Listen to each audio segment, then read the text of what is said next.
For the past 2 years, one organization has believed in the vision of Western Edge Living from the very beginning, and we are incredibly grateful for that partnership. A heartfelt thank you to CHI St. Alexius Health Dickinson, our presenting sponsor. Their support has made it possible for us to share the inspiring stories, remarkable people, and vibrant communities that make Western North Dakota such a special place to call home. At CHI St. Alexius Health Dickinson, caring goes beyond medicine. They're dedicated to improving lives, strengthening our communities, and ensuring quality health care is close to home. To everyone at CHI St. Alexius Health Dickinson, thank you for your trust, your partnership, and your commitment to the people of Western North Dakota. We truly could not do this without you. And one of the things that make North Dakota truly special is the way we honor our veterans and military personnel, not just on special occasions, but every day. Across our communities, you'll find patriotic events, veterans memorials, military appreciation programs, and neighbors who genuinely understand the sacrifices made by those who serve. Whether it's welcoming home deployed service members, supporting military families, or ensuring veterans receive the recognition and care they've earned, North Dakota leads with gratitude. It's a place where service is respected, freedom is cherished, and the words, "Thank you for your service," are backed by action. It's a tradition of honor that continues to make North Dakota proud. Today, we feature the second of our two-part series from the T.R. Medora Foundation's Veterans and Military Personnel Appreciation Day held on July 12th. Our friend Jessica McClellan, Veteran Service Officer, joins us with her thoughts and comments on the military forum held at Medora's Town Square. And you'll also meet U.S. Army Specialist Tyler Knopp of Bismarck, who at 19 years old is a crew chief on a Black Hawk helicopter. This is Western Edge Living, presented by CHI St. Alexius Health Dickinson, and our show begins now. CHI St. Alexius Health Dickinson presents Western Edge Living.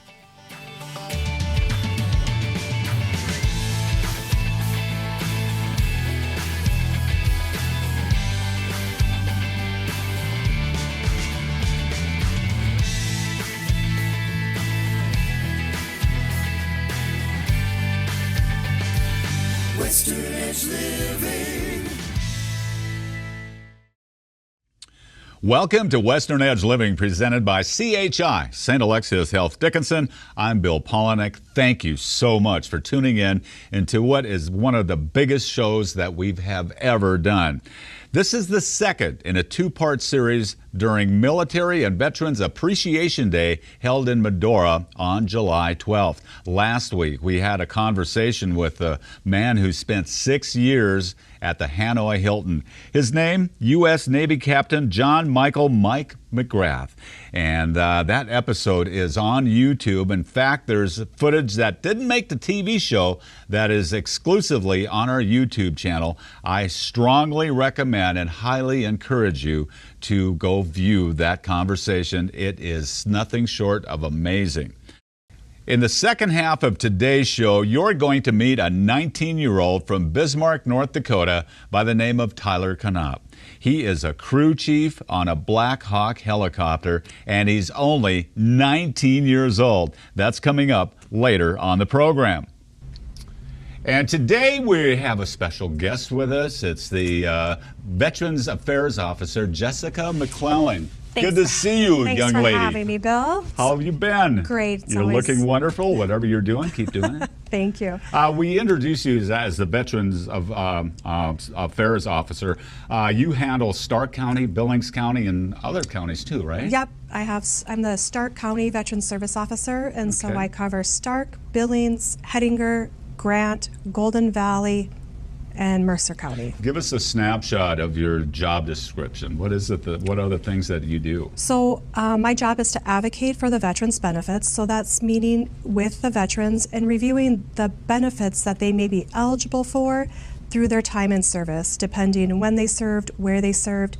There's different criteria for veterans' benefits. One is the VA healthcare enrollment, and then, of course, there's disability benefits There's also home loan, housing opportunities, education.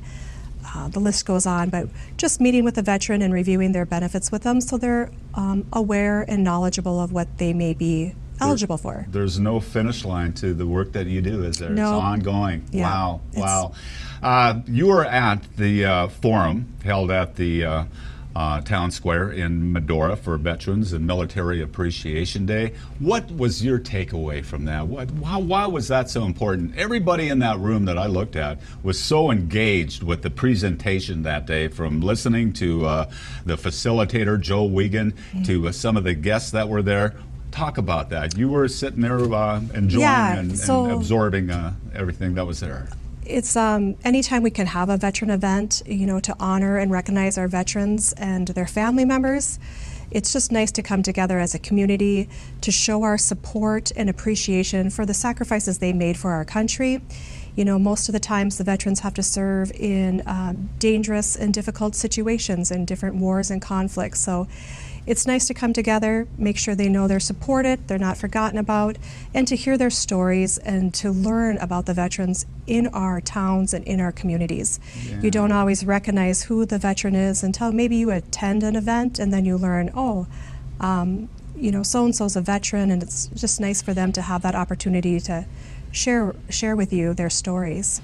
One of my takeaways from that whole event, there's many, but what comes to mind initially was the presentation by, it was Brigadier General Mitchell R. Johnson and another panelist, and they disagreed on how the POW flag should be presented, but they did it in a way that they respected each other's opinion, they understood each other's opinion, and they left shaking hands. I think there's a lot that can be learned from that whole scenario. Yeah, I agree. You can still agree to disagree and still have a common denominator of honoring the POW flag in either way you choose, publicly or privately. So, we heard the story from an actual POW and his takeaway on it. He was held captivity for over 2,000 days and survived. So he has a different personal opinion and personal feelings on his POW flag. And then as, another veteran, I like it. I like it flowing. I like it to show. I like it to be a remembrance that there is still MIAs unaccounted for that need to be brought home. So, again, it's nice that we each have our own different take of it, but we still come to the same understanding that we need to honor our POWs and MIAs. If there ever was an opinion or a decision, I should say, made on how to present the POW flag, there is no wrong answer here. I think collectively everybody has, like the POW, John Michael McGrath and others, they have a strong opinion. I think that'll be taken into consideration when should they ever have to make that decision. One other takeaway that I got out of those panelists was the John Michael McGrath, the POW, 6 years in the Hanoi Hilton. And you spent time with him before the presentation started. I noticed what's a sound, strong mind that he had. I never have met a prisoner of war from Vietnam before. I'm sure you have in your position. You have it. He was my first mind as well. First POW I've ever met, and what an incredible human he is. Oh my God. Military service and what he does, continuing to serve other veterans and to advocate for other veterans. What a real life hero that man is. I mean, incredible human being. He talked about it in the interview, and I encourage you to go to YouTube and watch that conversation with him again. But some of the things that he talked about was the camaraderie that he shared with some of the other POWs that were, went through the similar situations that he had. And his stories were so amazing. And another thing, one of the first things that he said was talking about the people back home. His wife spent 6 years raising 2 babies, not knowing if her husband was alive. Yeah. Could you imagine? No. And the thing that he said that I remember is he said, I knew America would come and get me. I knew America would not forget me.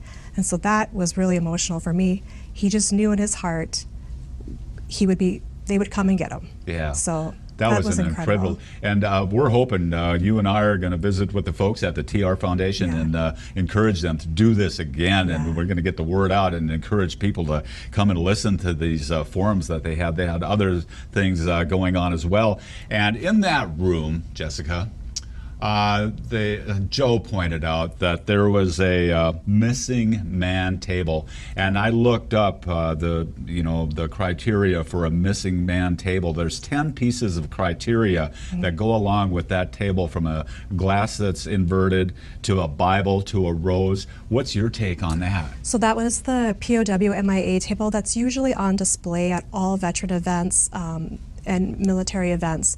And that's a symbolized and a reminder when you walk by that table. It's to remind you that we still have unaccounted for servicemen and women, and they need to be brought home. And it's also to remind that the POWs that are returned home and what their sacrifices in and what they have to endure and still are fighting a war inside of them every day. So that POW at my table is just a very important symbolism for our military and veterans. Just a nice reminder of pay your respect and be proud of your service. Absolutely. It was quite moving to learn about that and to see it on display at the town square in Medora during the day. Military and Veterans Appreciation Day, sponsored by the Theodore Roosevelt Medora Foundation.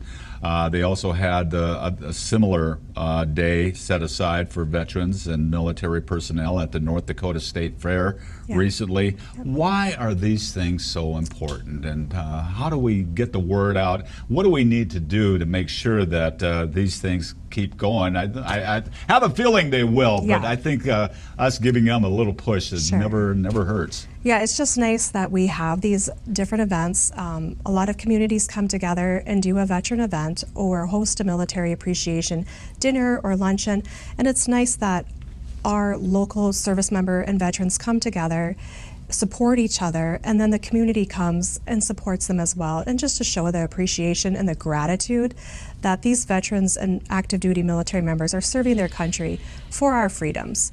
So, I mean, I support every military appreciation event that I can. I want to be there. I want to be showing to other veterans that we're here for each other, and then just bringing the families together, because the families also have a common bond that they were alone when the veteran was deployed. They had to hold down the house, raise the kids, take care of everything while their veteran was still fighting the wars. Yeah. So, I mean, more public recognition, the better, getting the word out there. You know, I think North Dakota does a great job in our veteran community and supporting our events. We do have a lot of great resources available for veterans. It's just nice to continue it and keep it going. You know, I think of the demographic, okay? You've got the POW. He's, in his 70s, early 80s perhaps, and coming up in the second half of today's show, we have a 19-year-old crew chief on a Black Hawk helicopter. Wow, talk about your take on the age brackets and the what's your thoughts on that? Yeah, no matter your age, when you served or where you served, and then after service, you all have the common denominator. You know, I live by the Air Force core values is service before self, excellence in all you do, and integrity. And veterans always gravitate towards each other because they all carry that same bond, no matter your age. You know, the older generation can learn something from the younger generation and vice versa. It's nice for the younger generation to hear the stories of what our Vietnam veterans went through. And at the end of the day, both served in a war, both saw combat, and both were affected by it. Yeah. So they both have to live with their take of what happened to them. and in attendance at that forum, there was a young man, I suppose maybe 9, maybe 10 years old, and he was glued to what those folks were saying for the entire 3 hours. So I think we've done our job. We're reaching the people we need to reach, and we're doing a great job in honoring these men and women who have given so much for our country, yourself included, young Thank lady. you. Jessica McClellan, Thank you, you Bill. for what you do. Thank you. I appreciate you joining us on a program, and we'll stay in touch and Always an continue honor. the conversation soon, okay? Thanks, Bill. All right, we'll be back with that 19-year-old crew chief on a Black Hawk helicopter coming up on Western Edge Living, presented by CHI St. Alexius Health Dickinson.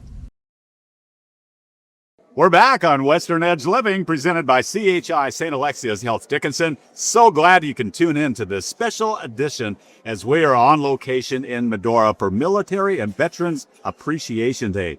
We started at the old town hall. Now we're up at Jaden Terrace. There's festivities at the musical coming up tonight.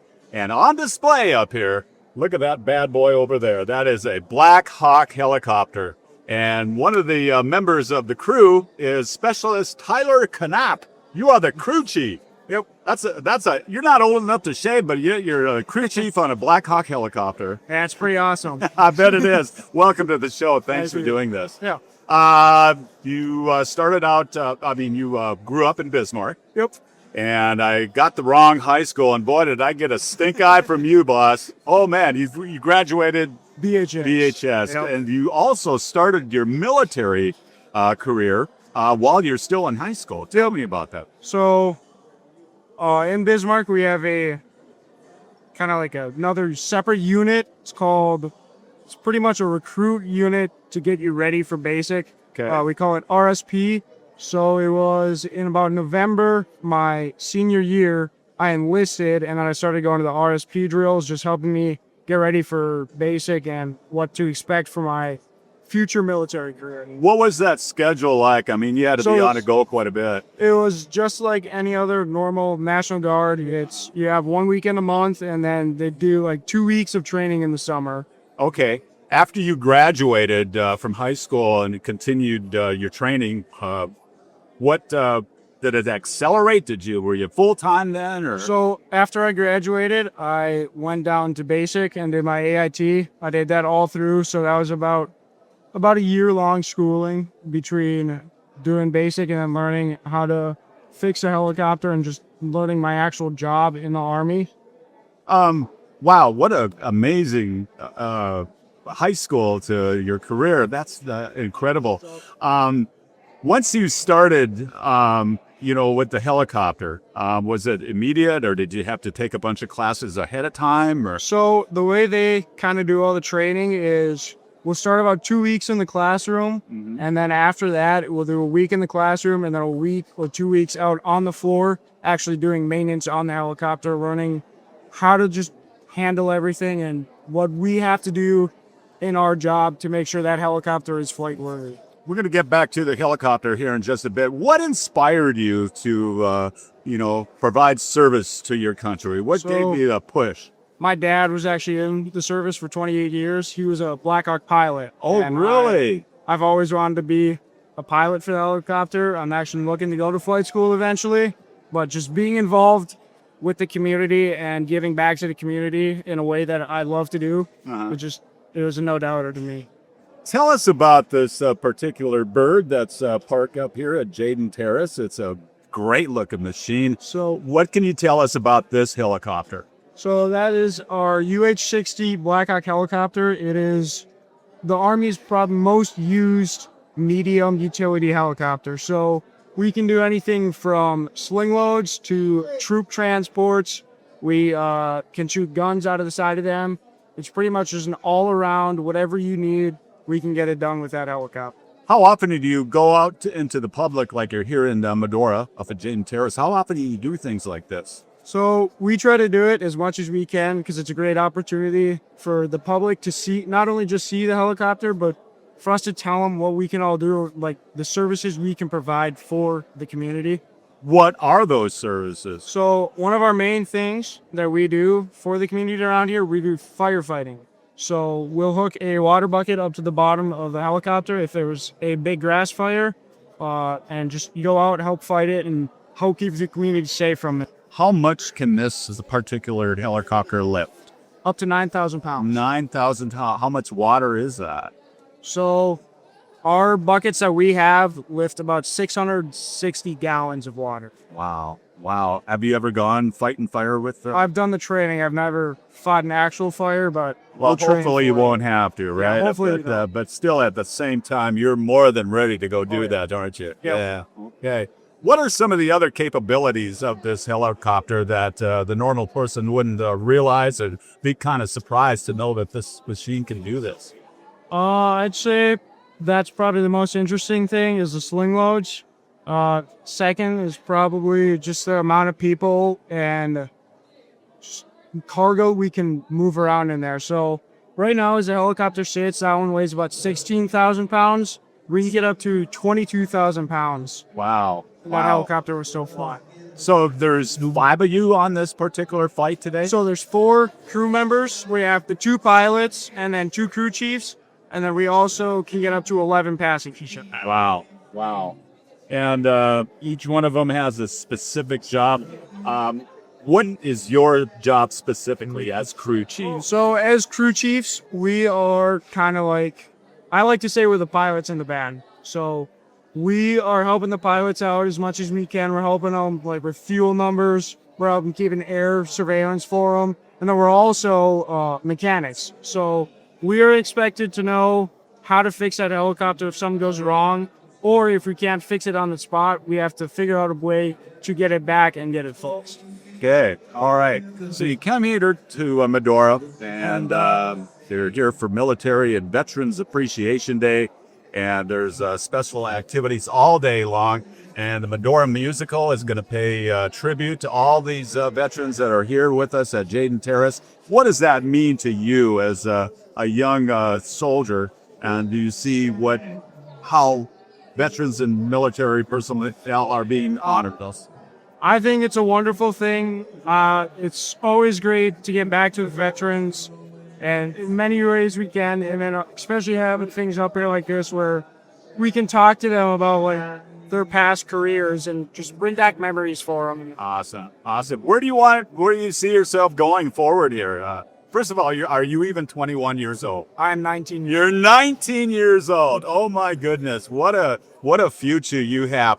If you could look into your crystal ball, what do you see for yourself in the years I ahead? want to be a pilot. You want to be a pilot. Yep. What's that going to take? So flight school is about a year to year and a half, and then you have to be an officer as well. So whether it's a warrant officer or a commissioned officer, you have to take that step before you can become a pilot. Okay, wonderful. Now, an interesting question that I asked was how fast that you can go. And you said that top end was about 190. And you have gone how fast? We've gone about 160, 170 before. Do you have the urge to throttle up, Tyler? Come on, be honest. You do. It's obviously hard in North Dakota with the wind. Yeah. Okay. I want to get to it. Okay. Don't know if I will, but Is there any other question that I haven't asked or anything that you would like our viewer to know about the Black Hawk helicopter or your service to our country?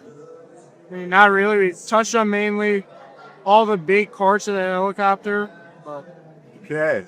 Well, you're leaving me with the feeling that our future is secure with people like yourself that are so passionate about what you do, and you're a crew chief for a Black Hawk helicopter. How awesome. From the U.S. Army, Crew Chief Tyler Knopp. Thanks for your time today. Of course. All right. Thank you for watching Western Edge Living, presented by CHI St. Alexius Health Dickinson.